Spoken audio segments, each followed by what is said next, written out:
Hai, Assalamualaikum warahmatullahi taala wabarakatuh. Selamat malam pada semua. Selamat hujung minggu. Terima kasih pada semua yang berada dalam live saya pada malam ini, yang sempat singgah di page saya pada malam ni, yang sempat bersama saya dalam live malam ni. Terima kasih pada yang follow page saya. Terima kasih yang selalu share, selalu komen. Terima kasih pada yang selalu kongsi, yang share. Terima kasih yang bagi feedback. Terima kasih juga pada mereka yang selalu PM saya tanya soalan.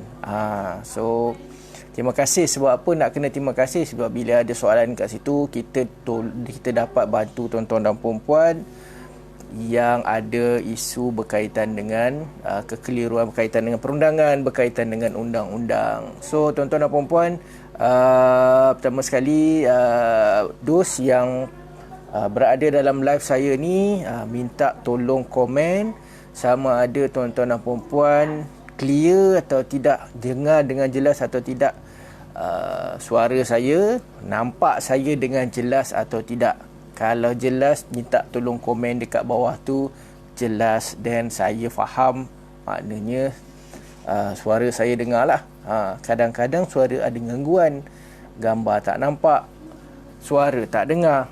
Jadi saya nak clearkan part tu dulu sebelum saya nak kongsi dengan tuan-tuan dan puan-puan pada malam ni.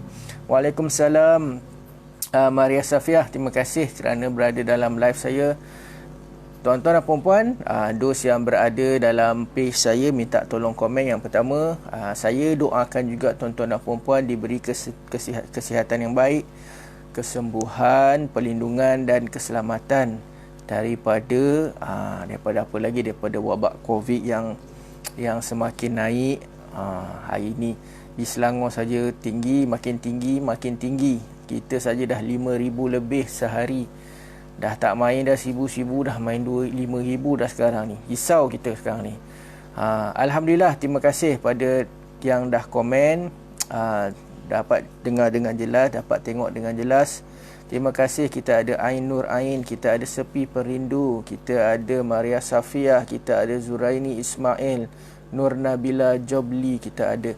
Terima kasih pada semua yang berada dalam live saya pada malam ini. Ummu Suwaibah, Waalaikumsalam, jelas dan clear. So Alhamdulillah, terima kasih. Sambil-sambil tu jangan lupa bagi love, bagi like, dan share pada kawan-kawan yang juga ada yang nak berkongsi ilmu dan nak berkongsi pengetahuan dengan tuan-tuan dan puan-puan. Tuan-tuan dan puan-puan, saya dah beberapa hari ni tak buat live sebenarnya. So saya banyak kepada posting dan saya dah 2-3 hari ni agak kurang sikit buat live, especially pada siang ataupun pada malam.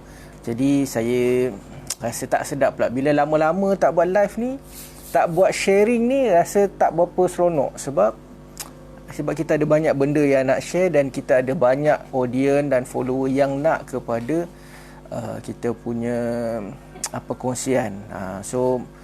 Jadi ada beberapa soalan yang kita terima daripada PM. Ada juga yang saya tak sempat nak jawab. Saya mohon maaf.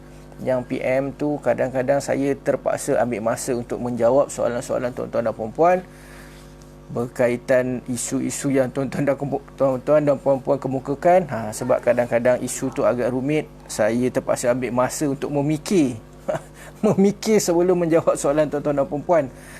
Tahulah benda ni kadang-kadang by WhatsApp ni, by PM ni dia mencabar sikit. Kalau depan-depan ni senang nak explain. So sebab itu saya suka nak sharekan dengan tuan-tuan dan puan-puan. Join kita punya sesi consultation. You ada problem, join online saja, kat mana you berada kita boleh jumpa. Semalam pun kita dah ada satu sesi consultation. So bila consultation ni saya nak explain tu senang. Kalau PM dengan WhatsApp ni, bercabar sikit. Nak menaik panjang sangat, nak ringkaskan takut tak faham. Jadi ada banyak isu kat situ. It's okay. Kita cuba juga jawab setakat mana yang kita mampu. Okey tuan-tuan dan puan-puan, pada malam ni saya nak share dengan tuan-tuan dan puan-puan beberapa isu.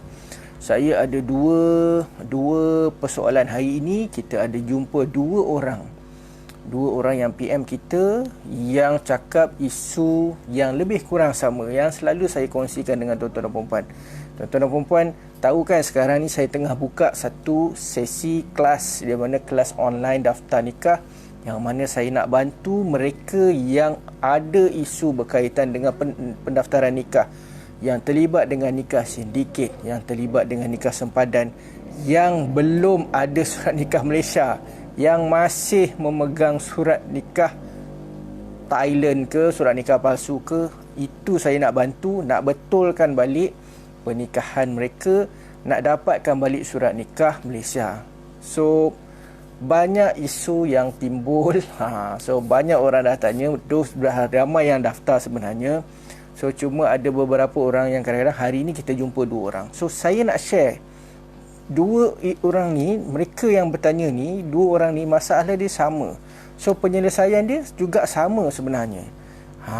So benda ni lah saya nak kongsi berkaitan dengan pendaftaran nikah juga. So saya nak share dia punya story dan saya nak share dia punya conclusion dia. Macam mana kita nak buat nak selesaikan dua masalah ni. So tuan-tuan dan puan-puan yang berada dalam live saya, tolong stay sebab cerita ni sangat menarik. Cerita ni sangat menarik untuk tuan-tuan dah faham, dan bila ada orang yang datang dengan tuan-tuan dan puan-puan ada isu yang sama, tuan-tuan dan puan-puan boleh tolong mereka untuk jawab. Waalaikumsalam Tulip Monroeli. Terima kasih. Ada Puan Tulip ni ada PM saya baru ni. Saya rasa saya dah jawab dah soalan itu. Saya mohon maaf lah kalau saya tak sempat nak jawab. Okey. Ada dua soalan yang kita terima. Pertama, seorang wanita dan seorang lagi adalah seorang lelaki. Isu dia sama, dua kes ni. Penyelesaian juga sama. So, apa yang saya nak kongsikan, yang perempuan ni complicated sangat kes dia. Okey. Saya kongsi, ini cerita benar. PM dia pun ada. Tetapi saya tak boleh nak expose siapa dia, orangnya daripada mana. Tapi orangnya, soalannya lebih kurang kisah dia macam ni, tuan-tuan dan puan-puan. Puan ni yang bertanya ini, dia dah berkahwin 2-3 tahun yang sudah, dan ditinggalkan oleh suaminya lebih kurang 1 tahun. Ditinggalkan oleh suaminya lebih kurang 1 tahun. So sekarang ni dia nak plan mohon perceraian. So soalan dia pada saya, dia nikah tak berdaftar. So macam mana nak buat benda ni? Okey. Dan ada soalan yang berbangkit juga yang saya suka nak explain. Pertama, dia tanya dengan saya, selepas 1 tahun suami dia tak memberi nafkah, tak datang tinggal dengan dia, tak memberi nafkah. So soalan dia, adakah dalam taklik bila 3 bulan tak bagi nafkah tu, adakah dia akan consider bercerai? So itu yang soalan yang pertama. Jadi saya nak jawab soalan pertama dulu. Tuan-tuan dan puan-puan tolong faham benda ni dulu. Nanti saya explain kenapa. Tolong faham benda ini dulu. Okey. Tahu tuan-tuan dan puan-puan, memang dalam kita punya surat nikah, masa kita nikah dulu ada sebut, kalau tinggalkan dia 3 bulan, kalau tak bagi nafkah 3 bulan atau lebih, bila dia mengadu pada mahkamah, jatuh talak. Mahkamah boleh putuskan jatuh talak. Okey. So, saya nak you all faham benda ni. Benda ni tak automatik. Apa yang difahamkan oleh puan ini tadi, dia kata dah 3 bulan tak bayar nafkah, so consider jatuh talak. So saya jawab tidak. Bila saya jawab tidak, dia pun terkejut. Sebab masa nikah dulu, suami dia jawab macam tu. Lafaz takliknya macam tu. So tuan-tuan dan puan-puan kena faham, dalam lafaz taklik tu ada sebut, jika dia membuat aduan pada mahkamah. Kalau dia tak membuat aduan, dia tidak jatuh talak. Isu dia tidak automatik 3 bulannya pun jatuh talak terus. Tidak. Itu nak kena faham. Masih kena buat aduan di mahkamah. So mahkamah akan ambil, pertimbangkan alasan tu, dan boleh menyebabkan mahkamah membubarkan perkahwinan sebab tidak bagi nafkah. Itu soalan yang pertama. Soalan yang kedua, dia nak mohon perceraian. Bila suami dah tak ada, suami tak datang, dia nak buat aduan. Dia nak filekan permohonan perceraian. So isu dia dekat sini, tuan-tuan dan puan-puan, dia tidak boleh memfailkan aduan pertama, dia tidak boleh memfailkan perceraian yang kedua. Sebab apa? Tuan-tuan dan puan-puan pun boleh jawab. Pertama, sebab dia tidak ada surat nikah. Pernikahan dia tak berdaftar. So, apabila pernikahan kita tidak berdaftar dalam negara, undang-undang tidak melindungi kita sebenarnya. Macam tu. Dia tidak melindungi kita. So, kita nak buat aduan, mungkin aduan tu boleh buat, tapi tak boleh nak sampai buat permohonan perceraian. Bila you nak filekan permohonan perceraian, mesti pernikahan itu ada. Bila pernikahan itu ada, bermakna ada surat nikah. Dan surat nikah itu adalah surat nikah yang diiktiraf, yang berdaftar melalui pejabat agama ataupun surat nikah negara lain yang diiktiraf. Bila you masih memegang surat nikah palsu, memegang surat nikah yang tidak diiktiraf, belum disahkan, maka pernikahan tu consider belum ada dari segi rekodnya, dari segi hitam putihnya. So, kita pergi pejabat agama nak cek pernikahan kita ada ke tidak.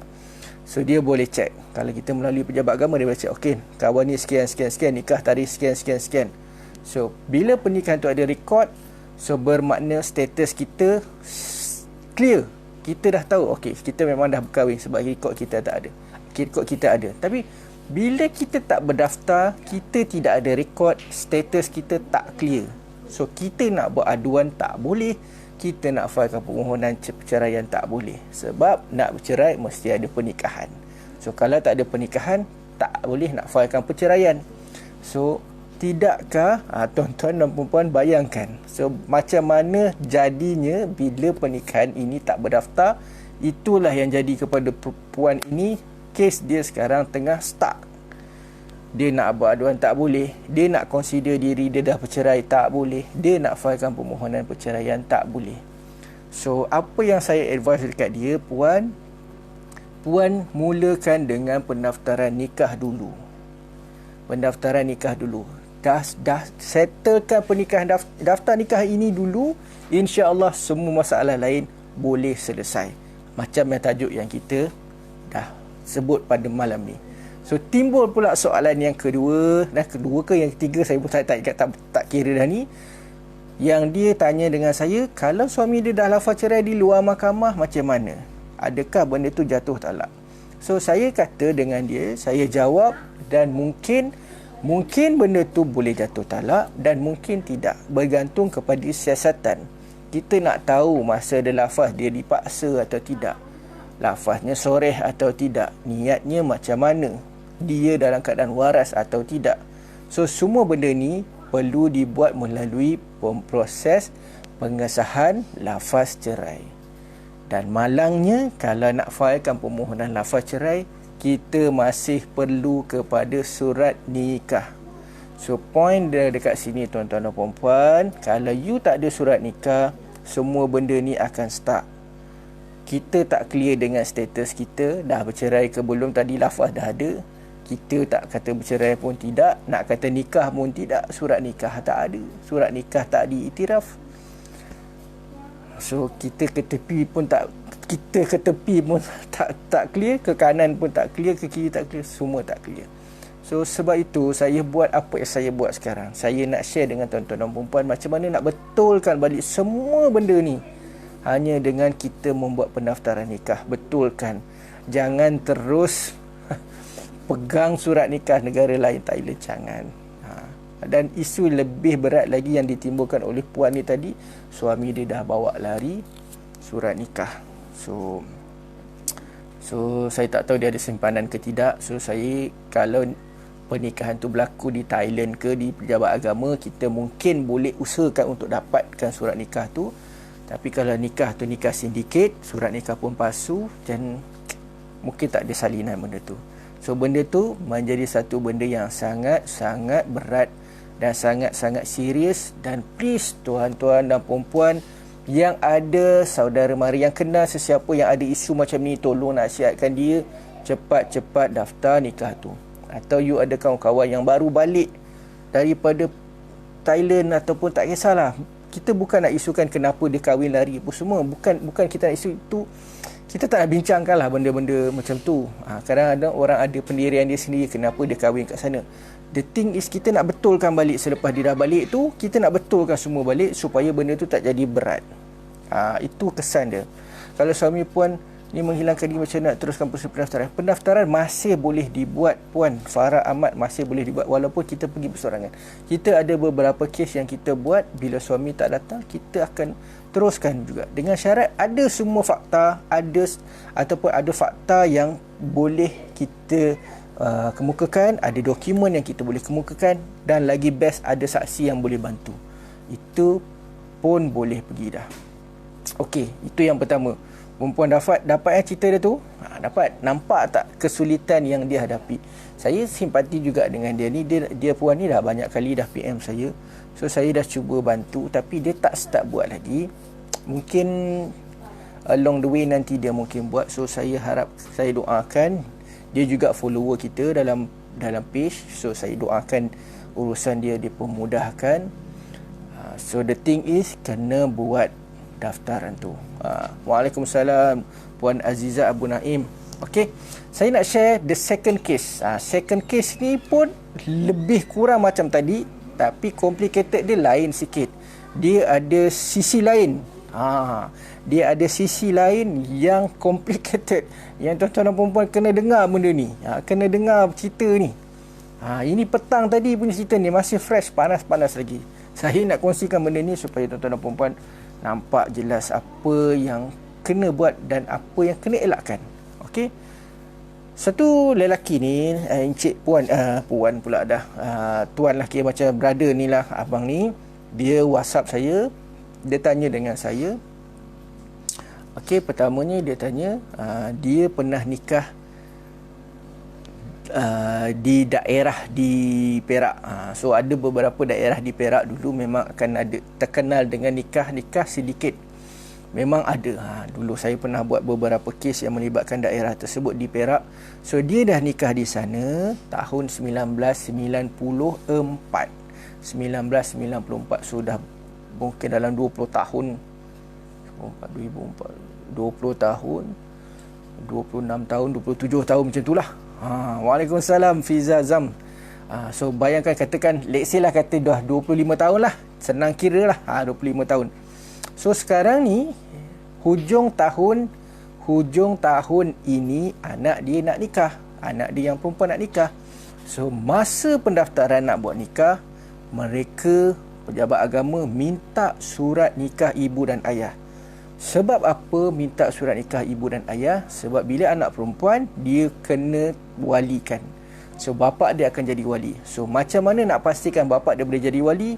Mestilah anak tu anak kandung dia, dan anak tu lahir daripada perkahwinan yang sah. So macam mana nak tahu perkahwinan tu sah? Minta surat nikah ibu dan ayah. So cabarannya dekat sini, problem dekat sini, surat nikah yang mereka pegang tu adalah surat nikah yang dikeluarkan oleh sindiket. Surat nikah sindiket. Jadi surat nikah tu surat nikah yang tidak diiktiraf dan sindiket dan diragui. Kebimbangan kita adalah bila pernikahan tu ada masalah. Itu sangat-sangat kita bimbang. Sebab itu saya suka kadang-kadang bila orang tanya saya berkaitan dengan nikah ni, saya suka siasat sikit-sikit. Nikah siapa, wali siapa. So saya boleh agak nikah ni ada masalah ke tidak. Bukanlah saya pandai sangat boleh tidik macam tu, tapi kita bolehlah, boleh tahulah, tengok fakta-fakta tu, bolehlah sikit ada pengalaman tu. Saya boleh bantu dari segi macam tu. Waalaikumsalam Intan Tamizi Nur Akilah Hanin. Waalaikumsalam Mat Takok. Waalaikumsalam warahmatullahi. Terima kasih kepada semua yang berada, yang baru masuk join kita punya live. So yang cerita yang kedua ni, tadi, so brother ni, anak dia nak nikah. So nasib baik anak dia nak nikah hujung tahun ni. Jadi dia sempatlah nak buat. Proses tu nak kena buat. So apa yang dia kena buat, tuan-tuan dan puan-puan, dia kena daftarkan balik pernikahan dia yang 25 tahun dulu. Yang mana dia nikah di satu daerah di Perak, yang mana masa pernikahan tu dia mungkin diberikan surat nikah palsu. Tapi pernikahan dia itu, saya dapat maklum masa tu ada wali dia. Ada wali orang rumah dia ada, dan ada beberapa saksi. Cuma mereka semua dah meninggal dunia. Dan dia dah start dah dengan masalah tu. Dia dah start dah dengan keremutan. Wali pun dah meninggal, saksi dah meninggal, ataupun kadang-kadang kawan-kawan yang join sekali, datang sekali masa pernikahan pun dah meninggal. Ada yang lebih teruk lagi, mungkin surat nikah pun tak tahu ke mana, missing, hilang. Ada yang pasangan pun dah meninggal, tak tahu ke mana. Anak pula ada. Anak ada. So bila ada anak perempuan, tuan-tuan dan perempuan, kena pastikan surat nikah ada. Surat nikah Malaysia, yang ada surat nikah Malaysia tak ada masalah. Tak ada masalah. Yang ada surat nikah ataupun yang dah bercerai, is okay. Bila ada pernikahan yang telah didaftarkan, pernikahan tu bermakna pernikahan tu pernikahan yang diiktiraf dan disahkan. So tak ada isu berkaitan dengan wali. So pejabat agama boleh cek ni, oh dah bercerai, buat surat cerai. Oh bernikah, dan buat surat nikah. So ibu dan ayah kena bagi surat nikah. Kena ada surat nikah dari ibu dan ayah. So apa yang berlaku sekarang, tuan-tuan dan puan-puan, tuan-tuan dan puan-puan pernah ikut kan saya punya posting. Kadang-kadang saya suka sharekan beberapa kes yang dah bertahun-tahun lama baru nak daftar. Yang tahun 1992 ada sekali saya buat, 1996 ada sekali, ini 1994 ada. Ada beberapa kes yang dah puluhan tahun kita buat, urus, tolong daftarkan kes mereka. Semua ini bukan sebab saja-saja nak daftar, tuan-tuan dan puan-puan. Mereka pun semua dah lanjut usia. Mungkin mereka pun tak heran dah dengan surat nikah ada tidak. Tapi mereka terpaksa buat. Kena buat sebab mereka semua ada anak perempuan yang nak nikah. Dan semua mereka ini anak mereka sangkut untuk bernikah. Saya dah cakap dah dulu, sangkut, memang sangkut. Ada yang baru ni 2-3 tahun sudah sangkut nak nikah dah siap semua dah. Sangkut bila pejabat agama minta bak surat nikah ibu dan ayah. Bila bagi surat nikah Thailand, mereka cakap sorry, pergi settlekan dulu bab nikah ni dulu dan datang balik. So kat situlah mereka kena buat pendaftaran nikah semula. So daftar tu maksudnya kita kena buat pengesahan lah. Kalau nikah itu sah, mahkamah akan arahkan untuk daftar. Bila dah buat pendaftaran, dapatlah surat nikah. Bila ada surat nikah, barulah anak boleh nikah. So you bayangkan proses tu. Proses tu bukan sekejap, tuan-tuan dan perempuan. Ada yang makan masa 6 bulan, 8 bulan, setahun pun ada. So kita kena tunggu. So anak kena tunggu lepak. Kena tunggulah, menunggu dulu sebelum nak nikah. Kena settlekan dulu. Kita tunggu. Kalau nikah tu sah, then maknanya bapa boleh jadi wali. Kalau nikah tak sah, so kena mohon melalui wali hakim. Itu isu dia sekarang, tuan-tuan dan perempuan. Sebab itu saya suka sangat-sangat untuk tuan-tuan dan perempuan yang ada isu berkaitan dengan ni, daftar dengan kita punya kelas online daftar nikah yang kita dah buka, yang kita harganya pun tak mahal, tuan-tuan dan perempuan. Daripada tuan-tuan dan perempuan duk fikir masalah yang berlarutan bertahun-tahun ni tak selesai, jom kita sama-sama betulkan balik, dapatkan ilmu, dapatkan info. Macam mana nak betulkan balik, tuan-tuan dan perempuan? Kalau ada ilmu ni, insya-Allah tuan-tuan dan perempuan boleh buat sendiri pun tak ada isu sangat. Syahira Alia nak tanya, boleh type di ruangan komen. Assalamualaikum. Waalaikumsalam tuan. Saya nak tanya, adik saya dah buat pengesahan nikah tapi anaknya tak boleh dibintikan kepada ayahnya. Okey, dia macam ni, tuan-tuan dan perempuan, bila ada satu pernikahan, masa pendaftaran dulu jabatan pendaftaran, apa-apa jenis surat nikah pun mereka daftarkan, so anak masih boleh didaftarkan. Tapi sekarang mereka sangat berhati-hati. Surat nikah yang daripada negara Malaysia saja yang dia orang boleh accept untuk terima anak tu sebagai anak yang dibinkan kepada bapa dia. Selain daripada itu, mereka akan hold dulu. Ada yang boleh daftar tapi nama bapa tak ada. Ada yang boleh daftar diletakkan nama anak tak sah taraf. Ada yang mereka hold dulu, minta settlekan urusan pernikahan dulu. Dah settle, nanti datang balik.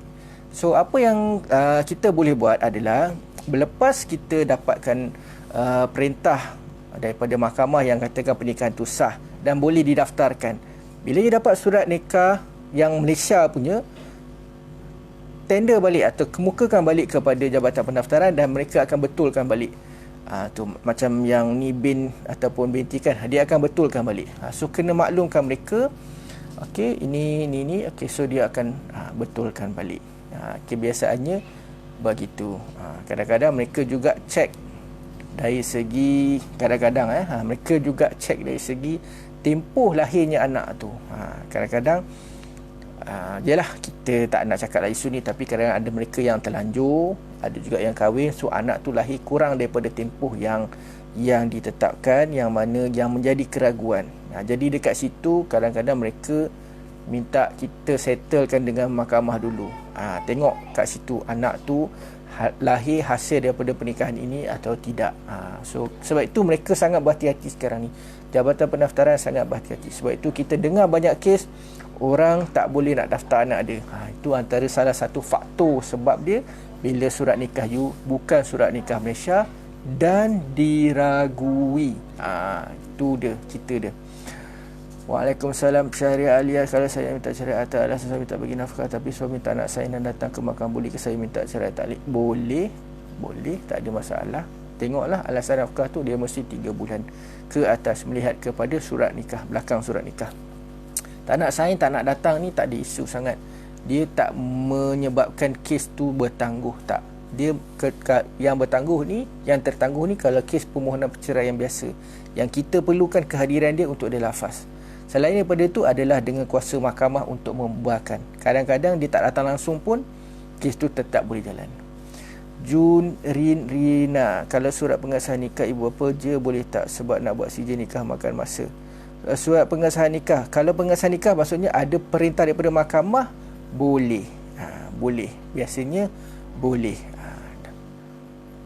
Memang ada kes yang tu yang melalui perintah mahkamah saja pun mereka dah benarkan untuk bernikah. Memang ada kes kat situ. Baik, tuan-tuan dan puan-puan, faham apa yang kita cuba nak kongsikan? 2 cerita, 2 kes fresh lagi saya dapat hari ini. Satu saya dapat tengah hari tadi, satu lagi saya dapat petang tadi. Cerita dia sama, dua-dua isu nikah tak berdaftar. Seorang ni isu nak mohon cerai tak boleh, seorang ni anak dia nak nikah tak boleh. So benda ni bukan benda-benda yang kalau boleh tuan-tuan dan puan janganlah ambil mudah benda ni, tolonglah. Susah tuan-tuan dan puan nanti. Risiko dia makin lama makin berat. Itu belum cerita kalau pasangan dah meninggal. Belum cerita lagi surat nikah hilang. Belum cerita lagi. Belum banyak lagi benda-benda lain yang belum cerita. So please tuan-tuan dan puan-puan, those yang ada isu berkaitan dengan apa yang kita ceritakan sekarang, apa yang saya selalu war-warkan, apa yang saya kempenkan, daftar nikah tu, buat pengesahan nikah tu, tolong selesaikan isu ni. So macam mana nak selesaikan isu ni? So kita kena buat step by step, dan benda ni saya nak kongsikan dengan tuan-tuan dan puan-puan. So kita nak kongsikan macam mana tuan-tuan nak buat benda ni. Kita nak kongsikan the real case, macam mana saya bantu 2 orang atau beberapa kes yang kita buat. Macam mana kita bantu mereka yang tuan-tuan dan puan-puan boleh copy macam mana saya buat, dan buat untuk kes tuan-tuan dan puan-puan. Selesaikan isu tuan-tuan dan puan-puan. Nak buat sendiri ke, nak nanti peguam ke, itu kemudian tuan-tuan dan puan-puan boleh pilih, tak ada masalah. Tapi kita nak cerita dengan tuan-tuan dan puan-puan macam mana nak buat benda tu. Mana nak mula, nak pergi mahkamah mana, apa dokumen nak bawa, fakta apa nak kemukakan, kalau ada saksi siapa yang kita boleh bawa. Semua benda tu kita nak bantu dalam kelas online daftar nikah yang kita dah buka sekarang ni. InsyaAllah kelas tu kita akan adakan pada hujung minggu ni, hari Sabtu. InsyaAllah tuan-tuan dan puan-puan, tolong siapa yang berminat, saya akan kongsikan link nanti dalam posting saya. Tuan-tuan dan puan-puan, cepat daftar. Harga tak mahal tuan-tuan dan puan-puan, murah saja, sangat-sangat berbaloi. Selesaikanlah isu tuan-tuan dan puan-puan. Jangan biarkan fikiran tuan-tuan dan puan-puan makin lama makin pusing dengan benda-benda ni. So kita nak bantu tuan-tuan dan puan-puan. So jumpa lagi tuan-tuan dan puan-puan. Terima kasih pada semua yang berada dalam live saya. Mana-mana soalan yang saya tak sempat nak jawab, boleh PM saya, insya-Allah saya akan cuba jawab. Saya doakan tuan-tuan dan puan-puan dipermudahkan segala urusan, dimurahkan rezeki, diberikan kesihatan yang baik, dan dibuka jalan untuk menyelesaikan semua masalah tuan-tuan dan puan-puan. Sama-sama kita doakan moga kita semua diberikan kesihatan yang baik dan diberi perlindungan daripada wabak yang sangat-sangat sekarang ni banyak sangat merebak. So jumpa lagi tuan-tuan dan puan-puan. Terima kasih kepada semua yang berada dalam live saya. So jangan lupa komen, jangan lupa apa yang tuan-tuan dan puan-puan dapat, dan kalau ada soalan boleh PM kita. InsyaAllah jumpa lagi. Assalamualaikum warahmatullahi taala wabarakatuh.